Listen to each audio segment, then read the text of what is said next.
मैं विभिन्न राजहुआ सभात अंशग्रहण करिছোঁ কিন্তু আজি আপোনালোকৰ মাজত আহি আপোনালোকৰ মাজত যি মৰম দেখা পাইছোঁ যি সমৰ্থন মই অনুভৱ কৰিছোঁ মই তাৰ বাবে উদ্যোক্তাসকলৰ প্ৰতি কৃতজ্ঞতা জ্ঞাপন কৰিছোঁ আৰু লগে লগে স্থানীয় ৰাইজৰ প্ৰতি নিজৰ আন্তৰিক শ্ৰদ্ধা নিবেদন কৰিছোঁ বৰ্তমানৰ সময়ত প্ৰদেশ কংগ্ৰেছৰ বিভিন্ন আমাৰ সাংসদসকল বিধায়কসকল এনেদৰে ৰাজহুৱা সভা আয়োজন কৰি অসমৰ চুকে কোণে গৈ ৰাইজৰ ওচৰত গৈ ৰাইজৰ কথাবোৰ জানিবলৈ চেষ্টা কৰিছে আমি এই মাহৰ পৰা এটা বিশেষ অনুষ্ঠান এটা বিশেষ যাত্ৰা আমি আৰম্ভ কৰিছোঁ ৰাইজৰ পদূলিত ৰাইজৰ কংগ্ৰেছ আৰু সেইকাৰণে পৰৱৰ্তী দিনত দেখা পাব যে আজি যিদৰে মই আপোনালোকৰ মাজত আহিছোঁ একেৰাহে আমাৰ সাংসদ প্ৰদ্যুৎ বৰদলৈ ডাঙৰীয়া বেলেগ এখন গাঁৱলৈ যাব সাংসদ ৰকিবুল হুছেইন ডাঙৰীয়া বেলেগ এখন গাঁৱলৈ যাব বিধায়িনী দলৰ দলপতি দেৱব্ৰত শইকীয়া ডাঙৰীয়া বেলেগ এখন গাঁৱলৈ যাব আৰু আমাৰ প্ৰাক্তন সভাপতিসকল ৰিপুণ বৰা ডাঙৰীয়া ভূপেন বৰা ডাঙৰীয়া তেওঁ বিভিন্ন অঞ্চললৈ যাব আৰু আমাৰ লগত আহিব আমাৰ প্ৰাক্তন বিধায়কসকল বৰ্তমানৰ বিধায়কসকল প্ৰাক্তন মন্ত্ৰীসকল আৰু আমি যাম আপোনালোকৰ ওচৰত ৰাইজৰ বিভিন্ন সামাজিক সংগঠনৰ লগত জড়িত হৈ থকা ব্যক্তিসকলৰ লগত মান্য সমাজসেৱকসকলৰ লগত আলাপ আলোচনা কৰিম যে আপোনালোকৰ বৰ্তমান গাঁৱৰ ভিতৰত সমস্যা কি পৰৱৰ্তী দিনত শিক্ষাৰ ক্ষেত্ৰত কেনেদৰে পৰিৱৰ্তন হোৱাটো বিচাৰে থলুৱা উদ্যোগ আগন্তুক দিনত আমি কেনেদৰে বৃদ্ধি কৰিব পাৰোঁ এইখিনি কথা আপোনালোকৰ লগত আলোচনা কৰি পৰৱৰ্তী দিনত এটা ৰাজহুৱা ইস্তিহাৰ আমি প্ৰকাশ কৰিবলৈ বিচাৰোঁ কিয়নো আমাৰ আদৰ্শ স্পষ্ট যে পৰৱৰ্তী দিনত যদি চৰকাৰ গঠন কৰিব লাগে নিজৰ স্বাৰ্থৰ বাবে নহয় মই ইয়াত আমাৰ তিতাবৰ বিধায়ক বাস্কজ্যোতি বৰুৱা ডাঙৰীয়া ইতিমধ্যে কৈছে নিজৰ বক্তৃতাত যে আমাৰ অসমৰ ভিতৰত বিভিন্ন সমস্যাবোৰ আছে কিন্তু যদিও আমি পৰৱৰ্তী দিনত আমি চৰকাৰ গঠন কৰিবলৈ গৈ আছোঁ কিন্তু গঠন কৰাৰ উদ্দেশ্য নিজৰ ব্যক্তিগত স্বাৰ্থ নহয় নিজৰ ভায়েকক ককায়েকৰ উদ্যোগত সহায় কৰিবলৈ নহয় নিজৰ পৰিবাৰৰ নামত চৰকাৰী ঠিকা ল'বলৈ নহয় আমাৰ চৰকাৰ গঠন কৰাৰ উদ্দেশ্যটো হ'ল যে অসমৰ গাঁৱৰ সমস্যা সমাধান কৰিব লাগে আৰু গাঁৱৰ স্থিতি আৰু উন্নত কৰিব লাগে আজি দুখ লাগে যে আজিৰ তাৰিখত আমাৰ অসমৰ ভিতৰত যদি আটাইতকৈ ডাঙৰ সমস্যা সেয়া হৈছে আমাৰ নিবনুৱা যুৱকসকলৰ সমস্যা আৰু তাৰ প্ৰমাণ আমি বাৰম্বাৰ দেখা পাইছোঁ যে তিনিচুকীয়াৰ পৰা মানুহবোৰ অৰুণাচললৈ গৈছে অসমৰ ভিতৰত চাকৰি পোৱা নাই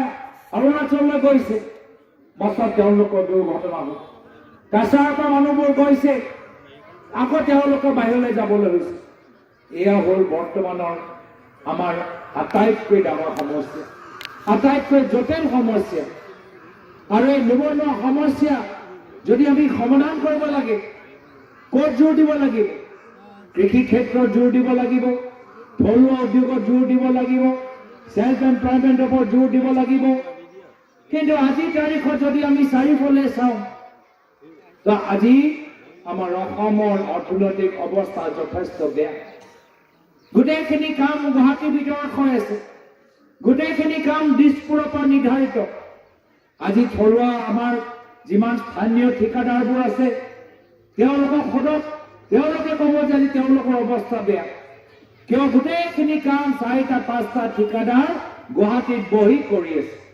আৰু তেওঁলোকৰ কাম কেনেদৰে হৈছে ভালদৰে হৈছে নে বেয়াদৰে হৈছে তেওঁক সুধিবলৈ আজি আমাৰ চৰকাৰী বিষয়ৰ ওচৰত কোনো অস্ত্ৰ নাই কোনো উপায় নাই যেতিয়া চৰকাৰী বিষয়া তেওঁলোকক সুধিবলৈ যায় যে তোমালোকৰ কামবোৰ ভালদৰে হোৱা নাই তেওঁলোকে কয় যে মোৰ দিছপুৰৰ লগত ডাইৰেক্ট কানেকশ্যন আছে মোৰ দিছপুৰৰ লগত ডাইৰেক্ট সংযোগ আছে আপুনি কোন হয় মোক প্ৰশ্ন সুধিব আৰু দিছপুৰত কোন আছে? দিছপুৰত এগৰাকী মামা আছে, দিছপুৰত আন এগৰাকী মামী আছে। মামা আৰু মামীৰ লগত ভাল হলেই হ'ল, আৰু বাকী কাম কৰক বা নকৰক, মামা মামী নাম ললেই হ'ল। এনেকুৱা এটা অৱস্থা। আজি গণতন্ত্ৰৰ ভিতৰত আমি জীয়াই আছো নে নাই, নে ৰাজতন্ত্ৰলৈ পৰিণত হলো? গণতন্ত্ৰৰ ভিতৰত ৰাইজক প্ৰশ্ন কৰাৰ অধিকাৰ আছে, সাংবাদিকক প্ৰশ্ন কৰাৰ অধিকাৰ আছে, ৰাইজক সমালোচনা কৰাৰ অধিকাৰ আছে, ৰাইজে চৰকাৰৰ ভুল আঙুলিয়াই দিয়াৰ অধিকাৰ আছে। কিন্তু আপোনালোকে নিজে আত্মমন্থন কৰকচোন, এই সুযোগটো পাইছেনে? প্ৰশ্ন কৰাৰ সুযোগটো আছেনে? সমালোচনা কৰাৰ পৰিৱেশটো আছেনে? যি আপুনি সমালোচনা কৰে দিয়ে আপোনালোকক ভাবুকি এখন চৰকাৰ খবৰদাৰ অৰুণোদয় আঁচনি কৰ্তন কৰি দিব, ভাবুকি দিয়ে।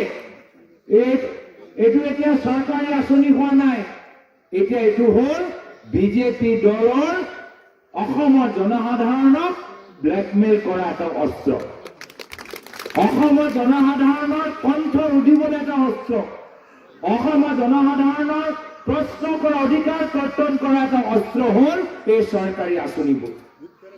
আগতে নাছিলে, আগতে চৰকাৰৰ আঁচনি ৰাইজে পাইছে আৰু ৰাইজে পিছত নিজে কয় কি মই এইখিনি আঁচনি পাইছো কিন্তু বাকীখিনি পোৱা নাই, কিয় পোৱা নাই? কিন্তু এতিয়া সেইখিনি ক'বলৈ সুবিধা নাই, যি পাইছে সেইটো বেছি সুধিলে সেইটো চৰকাৰে কাটি গুচি যাব। আমাৰ দিনত নাছিলে, আমাৰ দিনত কিমানবোৰ আঁচনি, 108 আঁচনি, মামনি আঁচনি, মাজনী আঁচনি, বাইৰ আঁচনি, নবৌ আঁচনি, কলপতৌ আঁচনি, বিনামূল্য কম্পিউটাৰ আঁচনি, বিনামূল্য লেপটপ আঁচনি, বিনামূল্য তাঁতশাল আঁচনি। কিন্তু সেই সময়তো যদি কামবোৰ ভালদৰে হোৱা নাই, ৰাইজে আমাক সুধিছিলে যে পাইছো হয়, এইখিনি সুবিধা পাইছো, বাকীখিনি পোৱা নাই, কেতিয়া পাম? সাহস আছিলে ৰাইজৰ আমাৰ দিনত। কিন্তু আজি ৰাইজৰ মাজৰ পৰা সেই সাহসটো নাইকিয়া হৈ গৈছে। ভয়ত আছে। কাৰ ভয়ত আছে? এগৰাকী মুখ্যমন্ত্ৰী, যিগৰাকী মুখ্যমন্ত্ৰী নিজকে ৰাইজৰ সেৱক নহয়, নিজকে ৰাইজৰ ৰজাৰ দৰে ভাবে, নিজকে ৰাইজৰ ৰজাৰ দৰে ভাবে। আৰু সেইকাৰণে আপোনালোকৰ সন্মুখত স্পষ্ট কথা যে 5 বছৰ আৰু ৰাজতন্ত্ৰ বিচাৰে নেকি? 10 বছৰ এগৰাকী ৰজা হিমন্ত বিশ্ব শৰ্মা ডাঙৰীয়া শাসন বিচাৰে নেকি? নে এনেকুৱা এটা চৰকাৰ বিচাৰে যি চৰকাৰে প্ৰায়ত তৰুণ গগৈদেৱৰ আদৰ্শ অনুকৰণ কৰি ৰাইজক সেৱক হ'বলৈ বিচাৰে?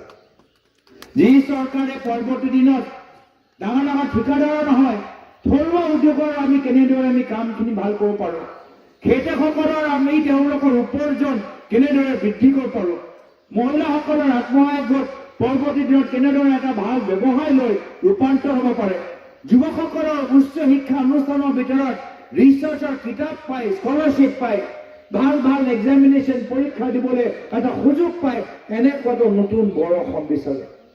আজিৰ তাৰিখত এইখন চৰকাৰৰ ওচৰত এটা অস্ত্ৰ হ'ল আঁচনি ভয় দেখুওৱা, দ্বিতীয় অস্ত্ৰ হ'ল আমালোকৰ মাজত ভাগ কৰা, আমালোকৰ মাজত বিভাজন সৃষ্টি কৰা। কিন্তু ইতিমধ্যে আমাৰ পল্লৱী শইকীয়া গগৈ ডাঙৰীয়ানীয়ে কৈছে যে আমি মনত পেলাব লাগিব যে আমি অসমীয়া, আমি অসমৰ মানুহ, আমি অসমবাসী। এই অসমৰ প্ৰতিনিধিত্ব কৰিছিল প্ৰয়াত জুবিন গাৰ্গে। এই অসমৰ সংস্কৃতি, বৰ অসমৰ সংস্কৃতি নিজৰ গীতৰ জৰিয়তে প্ৰকাশ কৰিছিল প্ৰয়াত ভূপেন হাজৰিকাই। আৰু সেইকাৰণে আমি বিভাজিত অসম নিবিচাৰো, আমি নতুন বৰ অসম আমি গঢ়ি তুলিবলৈ বিচাৰো। আহক আমি সকলোৱে মিলিজুলি একত্ৰিত হওঁ বৃহত্তৰ স্বাৰ্থত, অসমৰ স্বাৰ্থত, অসমীয়া জাতিৰ স্বাৰ্থত, আমাৰ নিজৰ অধিকাৰৰ স্বাৰ্থত। আজি সেইকাৰণে আপোনালোকৰ ওচৰত আহিছোঁ। গম পাইছো যে আজি যদি আমি এটা আদৰ্শ গাঁও বিচাৰো তেতিয়া খোৱা পানী পাব লাগিব। কিন্তু খোৱা পানী কিমান ডাঙৰ সমস্যা। আজি বহুতৰ ক্ষেত্ৰত বাগানৰ ভিতৰতে হওক, গাঁৱৰ ভিতৰতে হওক, খোৱা পানী আজিৰ তাৰিখত আটাইতকৈ ডাঙৰ সমস্যা। মই অলপ দিন আগতে দিল্লীত আছিলো। দিল্লীত আমাৰ সদনৰ অধিৱেশন চলি আছে। দুখ লাগিলে যেতিয়া মই অধ্যয়ন কৰিলো যে ভাৰতৰ ভিতৰত য'ত জল জীৱন আঁচনি আটাইতকৈ বিফল হৈছে এইখন ৰাজ্যৰ তালিকাৰ ভিতৰত অসম 2 নম্বৰ স্থানত আছে। কিমান দুৰ্ভাগ্যজনক কথা। যি অসমলৈ আমি গৌৰৱ অনুভৱ কৰোঁ, যি অসমলৈ আমি ভাল কথাবোৰ আমি সদনৰ ভিতৰত শুনিবলৈ বিচাৰোঁ, এই অসমখনৰ বিষয়ে আমি কি গম পালো যে ভাৰতবৰ্ষত যিমান ৰাজ্যত আটাইতকৈ বিফল হৈছে জল জীৱন আঁচনি, তাৰ ভিতৰত অসম ২ নম্বৰ স্থানত। আৰু এই জল জীৱন আঁচনি কাৰ দায়িত্বত আছে? মুখ্যমন্ত্ৰী হিমন্ত বিশ্ব শৰ্মা ডাঙৰীয়া এগৰাকী যথেষ্ট ঘনিষ্ঠ মন্ত্ৰীৰ হাতত আছে। তথাপিও কোনো ধৰণৰ একশ্যন হোৱা নাই।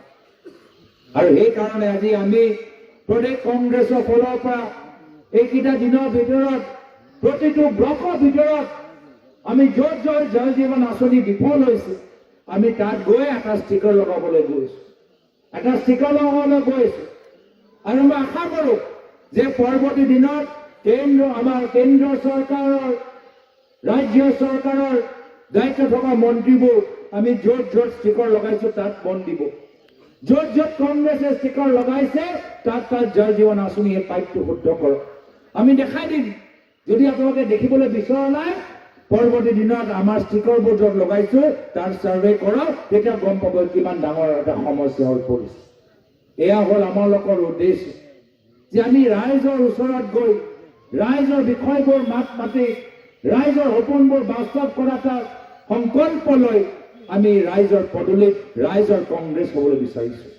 নিজৰ নহয়, আপোনালোকৰ বাবে এটা উপযুক্ত মঞ্চ য'ত আপোনালোকে আহিব পাৰে আৰু আমাক পৰামৰ্শ দিব পাৰে যে আগন্তুক দিনত কেনেদৰে কাম কৰাটো সুবিধাজনক হ'ব।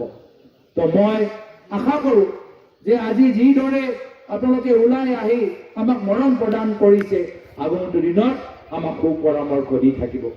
আমাৰ উদ্দেশ্য স্পষ্ট যে আমি নিজৰ কাৰণে নহয়, আমি ৰাইজৰ কাৰণে ৰাজনীতি কৰিবলৈ আহিছোঁ। আৰু ৰাইজৰ মনতো মই একেখিনি কথা শুনিছোঁ যে যিবোৰে ৰাইজক ইমান আমনি দিছে সেইবোৰক ৰাইজে এবাৰ মজা দিব। ৰাইজক মজা দিয়াবোৰক এবাৰ ৰাইজে মজা দিব। এইখিনি কথা আপোনালোকে মনত ৰাখিব। আমি সদায় আপোনালোকৰ লগত আছোঁ। আজি পুনৰবাৰ